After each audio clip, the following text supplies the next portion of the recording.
El proyecto imperial de armas biológicas I-71A, conocido como la enfermedad, era un agente viral infeccioso creado mediante los poderes de la alquimia de los Sith, que atacaba el tejido biológico y transformaba a sus víctimas en monstruosidades no muertas. Esta enfermedad fue creada originalmente por el Lord Sith Darth Dredd en Oda Ser Faustin, en algún momento antes del 4645 antes de la batalla de Yavin, y tenía como objetivo otorgar la inmortalidad a su creador. Los experimentos iniciales de Dredd fracasaron y el Lord Sith fue víctima de su creación. Más de 1000 años después, durante el periodo de la agitación que siguió a la Gran Guerra Galáctica, el Lord Sith Darth Scabrous intentó recrear la enfermedad de Dredd con la esperanza de tener éxito donde su predecesor había fracasado. Scabrous tampoco logró crear un camino hacia la inmortalidad y en el proceso desató el virus sobre los estudiantes y el personal desprevenidos de la Academia Sith Oda Ser Faustin. En poco tiempo, todos los acólitos y maestros Sith del planeta murieron y nacieron de nuevo como monstruosidades caníbales, motivadas únicamente por el deseo de comer. El conocimiento de la enfermedad, como se la conoció durante el brote de Oda Ser Faustin, sobrevivió varios milenios y finalmente cayó en manos del Lord Sith Darth Vader, comandante supremo durante el reinado del Imperio Galáctico, alrededor del 1 antes de la batalla de Yavin. Vader encargó a un equipo científico de la División de Armas Biológicas Imperial a bordo del destructor estelar clase Imperial 1 Vector para rediseñar el virus y convertirlo en un arma que pudiera usarse para promover los intereses imperiales. Operando en secreto, los científicos recrearon la enfermedad bajo el nombre clave Blackwing y la prepararon para su despliegue. Sin embargo, ese año, un accidente a bordo del Vector desató la enfermedad una vez más, convirtiendo a casi todo el personal a bordo en salvajes no muy diferentes a los de Oda Ser Faustin. Los infectados tomaron el control de la nave y la usaron para paralizar la barcaza prisión de Imperial Purge, obligando así a los ocupantes de la barcaza a entrar en el destructor estelar y convertirse en presas de la enfermedad. La enfermedad fue creada mediante la alquimia Sith y activada por la orquídea Murakami, una flor negra altamente sensible a la fuerza. Las víctimas de la plaga sufrieron numerosos efectos secundarios extremadamente dolorosos antes de morir y se convirtieron en monstruosidades sin sentido. El virus era totalmente consciente de sí mismo y utilizaba a los muertos vivientes para propagar el patógeno y transformar o devorar a cualquiera que evitara la infección. Debido a la velocidad extremadamente rápida de transmisión y la dificultad de aislamiento, el tratamiento exitoso de la enfermedad fue raro, aunque se podía evitar que uno contrajera el virus inyectando un antivirus por vía intravenosa. Aquellos que ya estaban infectados tenían pocas posibilidades de sobrevivir. El líquido que se coagulaba dentro de los cuerpos de los infectados y transportaba el virus por toda su anatomía tenía muchas similitudes con la entidad conocida como Ngal-Ngal, lo que llevó a algunos a creer que los dos estaban relacionados de alguna manera. Con nombre de código Blackwing, fue un proyecto dedicado al diseño de un arma biológica que consiste en un virus capaz de producir una enfermedad infecciosa de autopropagación. Su creación fue por orden directa de Darth Vader. Los síntomas comienzan con una tos pequeña, no muy diferente a la gripe. A continuación, la enfermedad pasa a una fase letal muy rápidamente. Los pacientes presentan tos con sangre y expulsión de parte de sus órganos. Hay fiebre y la expulsión de una gran cantidad de moco a través de la nariz. Finalmente, la muerte se produce a través de un paro cardíaco, pérdida de sangre o de órganos por la tos excesiva. Después de un tiempo, la persona infectada que muere revive en forma de zombie. El virus Blackwing tuvo su primera aparición en la novela Las Tropas de la Muerte, escrita por Joe Shriver y publicada en la versión original el 13 de octubre del año 2009. Esta historia tiene lugar justo antes de Star Wars Episodio 4, Una Nueva Esperanza.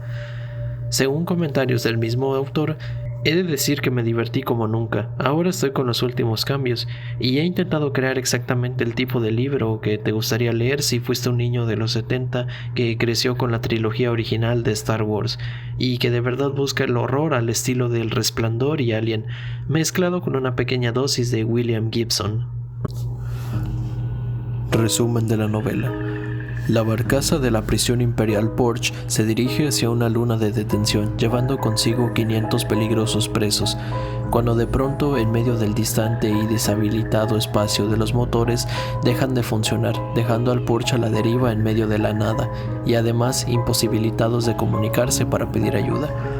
El jefe de la prisión, Beasley Gott, informa al capitán en guardia Jared Sartoris, quien muy cerca de su posición se encuentra un destructor estelar imperial abandonado. Un grupo de 10 hombres comandados por Sartoris son enviados al destructor imperial abandonado para recoger partes que puedan servir para reparar el Porsche. El grupo se divide en 2 equipos de 5 personas, pero luego regresa solo uno de los equipos, en el que se encontraba Sartoris. El equipo que logra regresar trae consigo un misterioso virus que en pocas horas infecta a toda la tripulación y a los presos, quienes empiezan a fallecer en forma simultánea rápidamente. Sin embargo, la doctora encargada del centro médico del Porsche, Zahara Cody, el capitán Sartoris, quien trata de escapar de la prisión, y los hermanos presos Cal y Trick Longo, todos humanos, presentan una inmunidad natural al virus.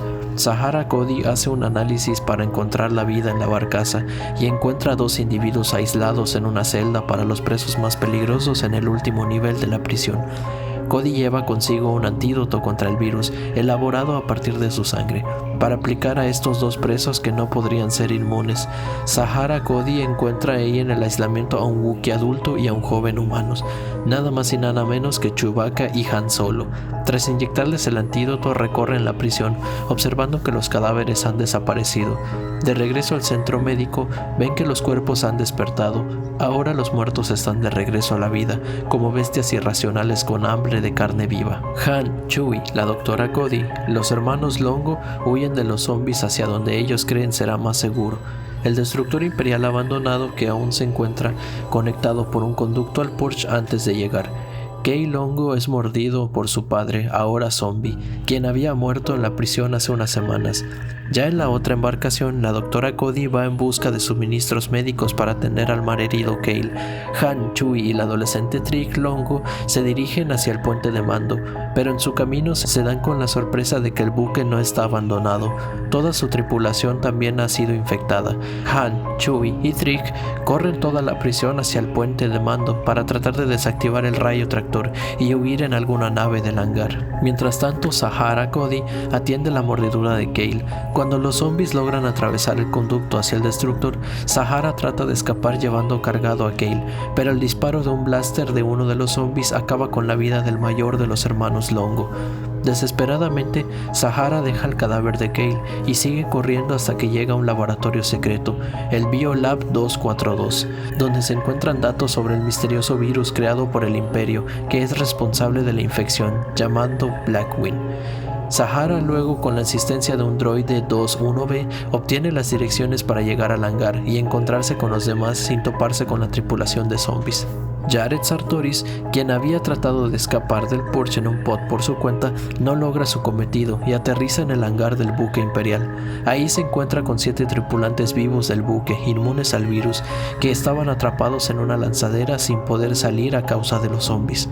Sartoris emprende su camino hacia el puente de mando para desactivar el rayo tractor y huir en la lanzadera. Sin embargo, es mordido por un zombie. De todas formas, logra llegar al puente de mando y se encuentra con Han, Chewie y Trick, quienes ya habían desactivado el rayo tractor, pero en ese momento se encontraban en peligro a causa de un grupo de zombies. Sartoris, con el remordimiento de haber asesinado semanas atrás al padre de Trick y Kale, y sabiendo que no le queda mucho tiempo de vida a causa de la mordedura, les dice que vuelvan al hangar, donde está la lanzadera para poder escapar. Sartoris entonces se sacrifica lanzándose al grupo de zombies para que los demás escapen. Han, Chewie y Trick llegan a la lanzadera, al igual que la doctora Zahara Cody, y escapan del destructor imperial. Luego observan que con el rayo tractor desactivado, los zombies empiezan también a escapar en algunas naves y casas del hangar, pero al poco tiempo se estrellan los unos con los otros y se van a la deriva. La doctora Cody explica que una de las fallas del virus Blackwing es que los infectados no pueden estar muy lejos de la fuente del virus, volviendo al morir al alejarse. La tripulación sobreviviente llega al planeta Galantos, donde Han y Chewbacca se separan de Trick y Zahara Cody para volver a sus trabajos habituales y recuperar el halcón milenario confiscado por el Imperio. La enfermedad, más tarde conocida como Proyecto de Armas Biológicas Imperial I-7-1A o Virus Blackwing, fue una enfermedad que se sintetizaba mediante el uso de técnicas alquímicas practicadas por miembros de la Orden Sith. El patógeno no era el objetivo de la experimentación alquímica, sino que fue creado durante los intentos de elaborar un elixir, esto para lograr la inmortalidad. La mezcla que generó el virus requirió varios ingredientes, el más crucial de los cuales fue una rara orquídea Murakami negra. La orquídea era una planta totalmente consciente de sí misma y altamente sensible a la fuerza, la cual podía comunicarse telepáticamente con otros sensibles a la fuerza, y cuando se agregaba a los otros componentes del elixir de inmortalidad, creaba una infección viral potente y mortal. Para que la síntesis tuviera éxito, la mezcla tenía que enriquecerse dentro de un ser vivo, mediante el uso de bombas mecánicas y tubos quirúrgicos. El alquimista crearía un circuito entre el huésped orgánico y un depósito de fluido al que se le podrían agregar los ingredientes adicionales. El producto final era el líquido de color rojo amarillento que circularía por todo el cuerpo del huésped orgánico, a través de los tubos y dentro de una bomba antes de regresar al cuerpo. Cuando el líquido estuvo completo y listo para ser recolectado, el circuito podría romperse para que el líquido viral se sifoneara y se almacenara. Otros métodos de producción y experimentación incluyeron el uso de pulmones humanos como huésped biológico, en el que se podría enriquecer y estudiar el virus. Cuando se creó con el propósito de lograr la inmortalidad, la mezcla finalizada debía ser ingerida por el alquimista. Por el contrario, cuando la mezcla se elaboraba específicamente para la creación del virus, se podría recolectar una versión fluida altamente refinada de la enfermedad de los huéspedes vivos y almacenarla en tanques herméticos. Transmisión. El proyecto I-7-1A era un patógeno extremadamente persistente y audaz. La enfermedad cruzó fácilmente las barreras entre especies y se transmitió dentro de una población rápidamente y de innumerables maneras. Las especies humanoides susceptibles a la enfermedad incluyeron a los botanos, los datomiri, delphianos, davorianos, humanos, itorianos, mon calamari, radioanos, zulustanes, transotanos, twi'leks, wapits, wookiees y sabrak. El virus también podría infectar la vida vegetal, como la sensible neti y la propia orquídea Murakami. Además, las criaturas no inteligentes como el reptil mamífero Tauntaun y el rancor eran susceptibles a la infección. Incluso el tejido muerto podía infectarse, como fue el caso del humano Bon Longo, que fue asesinado 2 semanas antes de un brote. La tasa de transmisión dentro de una población contenida fue casi del 100%, si se excluye a aquellos que son naturalmente inmunes al patógeno. El primer individuo en ser víctima del virus durante un brote fue siempre el huésped orgánico dentro del circuito de fluidos que sintetizó la mezcla viral. Después de lo que el portador inicial fuera víctima de la enfermedad, había varias formas en las que la enfermedad podía propagarse en una población. El método de transmisión más directo fue la mordedura de un sujeto infectado. Las heridas por mordedura producirían los síntomas más drásticos y depositarían la mayor cantidad de agentes virales en una nueva víctima. Otras formas de lograr la transmisión era a través del contacto con los fluidos corporales de los infectados. El virus podría ser transportado por la saliva, la sangre o una coagulación gelatinosa de fluidos que recorrería todo el cuerpo de la víctima. Si alguno de estos líquidos entrara en contacto con los fluidos de un sujeto no infectado a través de una herida abierta o una membrana bucosa como un ojo, la enfermedad podría ingresar al cuerpo y replicarse.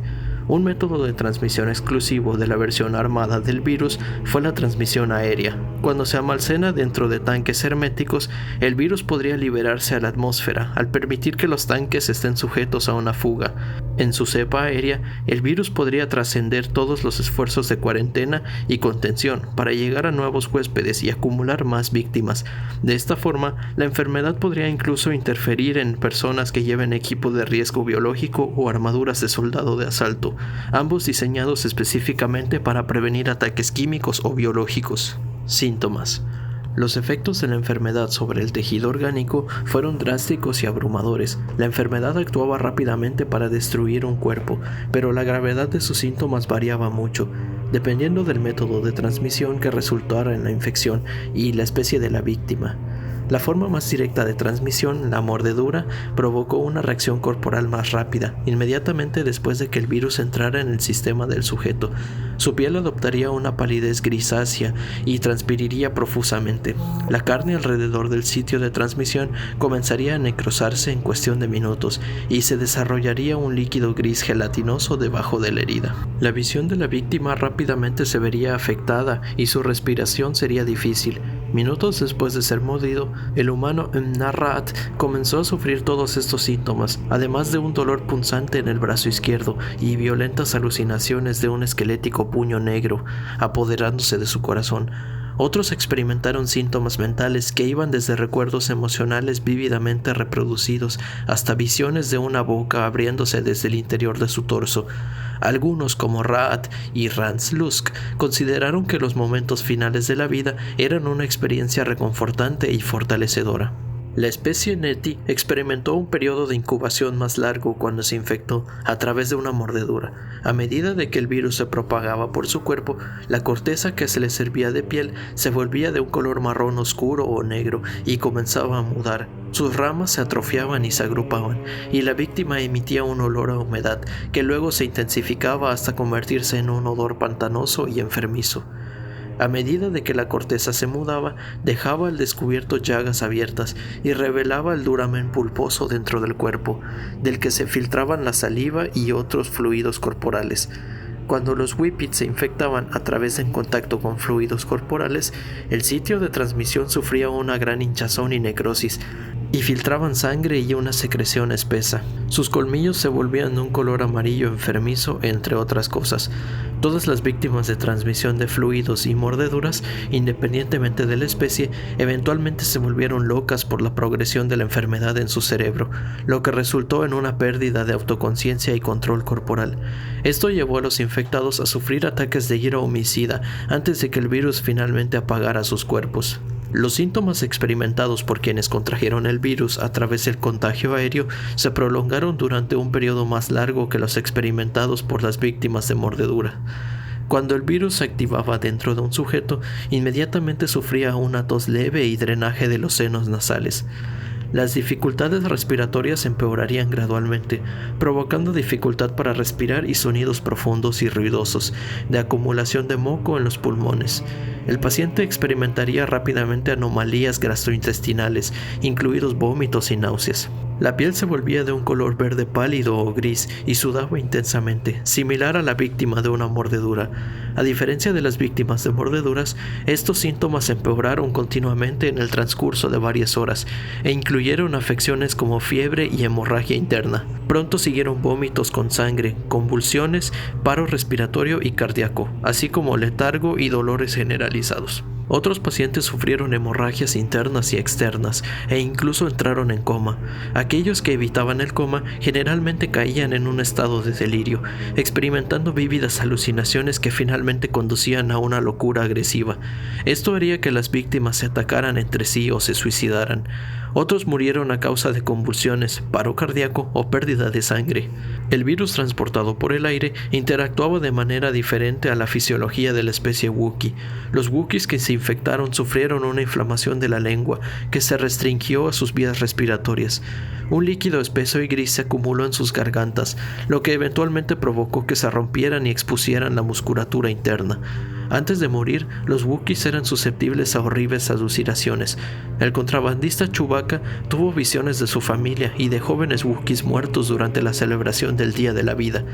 A medida que la enfermedad progresaba a través de su cuerpo, los Wookiees se volvían violentos y emitían un hedor salvaje, similar a los efectos de una glándula de agresión activada. Los rodianos también tuvieron una reacción única. El virus provocó violentos vómitos que expulsaron sus propios órganos por la boca, debido a una predisposición biológica. Los zulustanos eran particularmente susceptibles al proyecto I-71A de armas biológicas imperiales. A medida de que el virus se apoderara de su anatomía, los zulustanos infectados mostraron cambios de humor severos, sudores fríos y ojos blanqueados. Todos estos síntomas únicos finalmente culminaron en la muerte de todos en la especie. Todos estos síntomas únicos finalmente culminaron en la muerte de todas estas especies. Independientemente del método de transmisión, todos los infectados por el virus acababan muriendo. Inmediatamente después de su muerte, sus cuerpos se descomponían anormalmente rápido, emitiendo un fétido olor a muerte y podredumbre. En este punto, cada cuerpo pasó por una transformación. La conciencia colectiva que gobernaba el virus ordenó a sus agentes tomar el control de los receptores nerviosos del cadáver y reanimar la carne, obligando a la musculatura a disparar. Los cuerpos de los muertos se levantaron una vez más, esta vez como monstruosidades no muertas. Estas víctimas recién renacidas no tenían voluntad propia y solo existían para comer, matar o transformar a los supervivientes de la plaga inicial. En las víctimas de mordeduras, esta transformación ocurrió casi inmediatamente después de la muerte, o, en algunos casos, cuando la víctima murió. Sin embargo, para las víctimas de contagio aéreo, los muertos no volvieron a resucitar hasta que el virus mató a un número suficiente de vivos. Para los sensibles a la fuerza, la transformación se aceleró e intensificó a través del lado oscuro. Había varias características clave que eran sintomáticas de la resurrección de un paciente. Los muertos vivientes normalmente sufrían de carne pesada y deterioro muscular, y por lo tanto tenían dificultades para caminar. En lugar de eso, se arrastraron lentamente hasta que se encontraron con una presa potencial, en cuyo caso iniciaron una asombrosa media carrera. En su búsqueda de comida, las víctimas infectadas a menudo se infligían daños corporales. Muchos se mordieron los labios, mientras que otros se rompieron la mandíbula en el acto de desquiciarlos para comer. Hasta heridas bucales, además de otras caries faciales, a menudo hacían que los muertos mostraran una sonrisa perpetuamente siniestra, la cual se extendía de oreja a oreja. Otras afecciones comunes incluían ojos perezosos y muertos, piel flácida y una apariencia agresiva y hambrienta. Tendían a salivar mucho y hacían ruidos superficiales y ásperos, similares a intentos de respirar o hablar. Ser miembro de los no muertos otorgaba a los cuerpos de las víctimas ciertas habilidades que habrían estado disponibles antes de la muerte. Los infectados podían soportar con poca dificultad accidentes y lesiones físicamente perjudiciales y debilitantes, como caídas libres desde 100 metros, decapitaciones, disparos, palizas y apuñalamientos. Los resucitados podrían acumular jugos gástricos y materia pulposa parcialmente digerida dentro de sus vientres y regurgitar el líquido para construir barreras y obstáculos, similares a las técnicas de anidación de las avispas cosmos. Entre las características esenciales para el pensamiento grupal de los no muertos estaba la capacidad de comunicarse mediante gritos oscilantes. Estos gritos tenían un tono y una longitud de onda que solo los resucitados podían lograr y comprender. Diagnóstico. Había varios métodos mediante los cuales se podía diagnosticar a un paciente con la enfermedad. Aunque los diagnósticos de contaminación tradicionales no pudieron detectar el contagio aéreo dentro de una atmósfera selecta, la enfermedad fue fácilmente detectable una vez que ingresó al cuerpo. Los análisis de sangre y los cultivos podían detectar un virus dentro de una anatomía de un individuo. Aunque esto no solía ser necesario, una vez que aparecieran los síntomas, la calidad generalizada de la enfermedad permitió a los médicos y espectadores asumir que cualquiera que mostrara síntomas de mala salud dentro del área del brote estaba infectado. Si no se observaban fácilmente síntomas y no se disponían del equipo médico adecuado, se podía inferir la infección en función de si el sujeto había entrado o no en contacto con el material de transmisión infectado. El autodiagnóstico fue posible para quienes comenzaron a experimentar anomalías mentales, como alucinaciones o contacto con la conciencia colectiva del virus. Al menos un droide asesino de la serie HK fue capaz de detectar cualquier organismo infectado por la enfermedad en una zona determinada. Comportamiento y características virales. Como señalaron sus creadores, el virus tenía un nivel de autoconciencia y deliberación poco común entre las enfermedades patógenas. Esta sensibilidad se originó a partir de la edición de la orquídea Murakami, pero existía una enfermedad completamente separada de la orquídea individual que se agregó a la mezcla viral. La mente que gobernaba los virus individuales tenía impulsos y motivos propios y trabajaba fuera de la voluntad del alquimista que la creó. Al ingresar a un organismo, los agentes virales individuales permanecían benignos, pero la replicaban dentro de sus células del huésped para aumentar su número y fuerza, al utilizar la detección del quórum.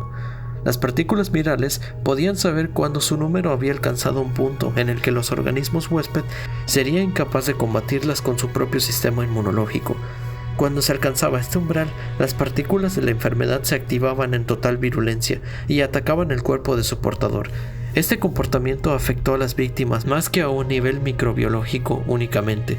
Cuando la enfermedad se introducía en una nueva población, la infección mataba y replicaba dentro de todos sus portadores, hasta que solo quedaban aquellos que eran inmunes a la enfermedad o estaban vacunados contra ella. Utilizando las mismas técnicas de detección de quórum, la enfermedad reanimaría a los anfitriones fallecidos y utilizaría su abrumador número para cazar y matar a los supervivientes de la plaga inicial. Para coordinar las acciones de diferentes grupos de no muertos, la infección haría que sus víctimas títeres emanaran gritos rítmicos y de forma corta. Estos gritos alertaron a los diversos grupos de muertos vivientes sobre la ubicación de los demás y sirvieron como un sistema de comunicación a través de gritos de llamada y respuesta. La enfermedad también poseía la extraordinaria capacidad de aprender y desarrollar nuevas habilidades basadas en la experiencia de sus títeres infectados. Aunque la población de muertos vivientes recientemente transformadas comenzaron su existencia como acosadores primitivos, rápidamente aprendieron a evitar el peligro y a utilizar máquinas y tecnología. Debido a la sensibilidad colectiva que gobernaba a cada una de las víctimas, incluso se movían como si fueran un solo organismo vivo, reaccionando y adaptándose al entorno que los rodeaba. Dependiendo de la situación, los no muertos podrían equiparse con armas que iban desde blasters hasta sables de luz e incluso cazas estelares. Un grupo de infectados incluso cortó las comunicaciones y activó y operó un rayo tractor para impedir que los supervivientes abandonaran las inmediaciones y atrapar a los transeúntes desprevenidos. Su tasa de adaptación conductual fue extremadamente rápida y ocurrió simultáneamente en un grupo de no muertos cooperantes. El impulso y la voluntad de la enfermedad de matar y devorar cualquier criatura viviente era la única motivación dentro de la mente que gobernaba las partículas virales, y por eso la impulsó a intentar propagar intencionalmente la infección a nuevas poblaciones. La conciencia de la enfermedad también hablaba directamente a los infectados antes de su muerte, a veces imitando la presencia de la fuerza o incluso razonando con su víctima. Cuando el virus finalmente se activó dentro de un organismo infectado, congeló varios fluidos corporales en una sustancia gris que rezumbaba y que era capaz de moverse de forma independiente. Este exudado transformaba la enfermedad por todo el cuerpo y emitía agentes virales a la atmósfera cuando se exponía al aire libre. Al entrar en contacto con la carne viva, el líquido se coagulaba y reptaba por la piel en busca de una abertura o herida por la cual entrar al cuerpo. Muchas de estas características, particularmente la conciencia colectiva, la apariencia física del fluido gris y los síntomas post-mortem de los infectados, reflejaron los efectos y manifestaciones físicas de Mgal, una entidad peligrosa nativa de las regiones desconocidas de la galaxia. La versión aérea concentrada de la enfermedad poseía una limitación peculiar. Si bien tenía la capacidad de infectar a una gran población en un corto periodo de tiempo, esa población tenía que estar constantemente expuesta a una atmósfera contaminada. Si los no muertos se separaban de esa atmósfera o se distanciaban de una fuente fácilmente disponible de agentes virales, el proceso de descomposición se estabilizaría y los receptores musculares dejarían de dispararse, esencialmente terminando con las instalaciones de los no muertos. Tratamiento y prevención. El virus Blackwing fue capaz de superar casi todos los métodos tradicionales de tratamiento o contención, lo que hizo increíblemente difícil de prevenir o curar, debido a que la cepa del aire podía penetrar los equipos de riesgo biológico y las burbujas de contención. Los esfuerzos de cuarentena del virus fueron en vano. A pesar de sus ventajas, la enfermedad podía bloquearse o convertirse de varias maneras. Algunos seres humanos poseían una inmunidad natural a la enfermedad debido a la predisposición genética. Sin embargo, esta protección solo funcionó para prevenir infecciones transmitidas por el aire. Las heridas por mordedura seguirían provocando una infección tradicional. Después de análisis de sangre de estos individuos, el gen específico que permitía esta protección podría sintetizarse y replicarse para crear un antivirus, el cual podría frenar la infección o prevenirla por completo. Inyectado por vía intravenosa, el antivirus funcionó bien con la fisiología humana, pero indujo síntomas de infección en los Wookiees. El antivirus podía usarse en los no muertos, pero tenía poco efecto. Si bien cierta medida de control mental y corporal regresaba a la víctima por un corto tiempo, la enfermedad se recuperaba rápidamente y una vez más los convertía en monstruosidades caníbales. Para prevenir la propagación de la enfermedad, una vez que había comenzado el brote, un individuo tenía varias opciones, o algo limitadas. Los Wookiees podrían salvarse de la muerte eliminando la acumulación de líquido infeccioso en sus gargantas con una jeringa. Un paciente también podría salvarse amputando la extremidad o parte del cuerpo que albergaba el sitio de transmisión. Si la materia gris infectada comenzara a moverse por el cuerpo antes de que se pudiera realizar la amputación, un médico podría hacer la incisión en el cuerpo del paciente e insertar sus dedos para apretar y hacer estallar la sustancia gelatinosa que portaba el virus. Si se detuviera la sustancia, las zonas del cuerpo que ya habían sido infectadas caerían en necrosis, mientras el resto del ser sobreviviría. La muerte también podría retrasarse, lavando el sitio de transmisión con una solución salina, conectando una bomba intravenosa y realizando transfusiones de sangre con regularidad. Esto eliminó la sangre infectada del cuerpo y bombeó fluidos nuevos y no infectados. Aunque el método de transfusión fue eficaz, solo ralentizó la propagación de la enfermedad.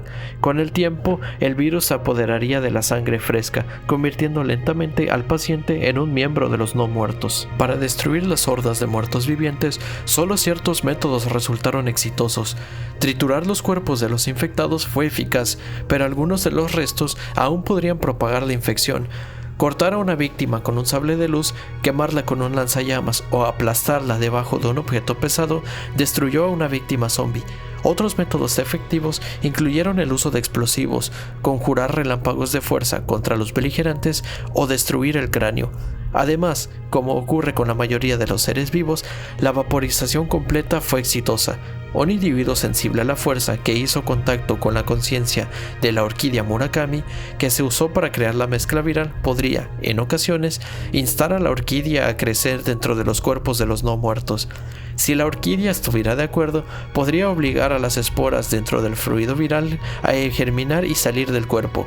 Aunque esto detuvo el cuerpo del individuo no infectado, las orquídeas Murakami recién cultivadas fueron controladas por la enfermedad y, por lo tanto, intentaron atacar y matar a los supervivientes en las cercanías. Para el alquimista Sid que creó el virus con la esperanza de encontrar un camino hacia la inmortalidad, su objetivo solo podría lograrse completando un ritual oscuro dentro del templo Sid. Este ritual requeriría que el alquimista primero se infectara con el virus y luego capturara a un miembro de la Orden Jedi que registrara un alto recuento de midichlorianos. El virus aseguró que el cuerpo Sith viviera más allá de la muerte, pero el proceso de descomposición mató al alquimista, dejando que el cadáver fuera controlado por la enfermedad.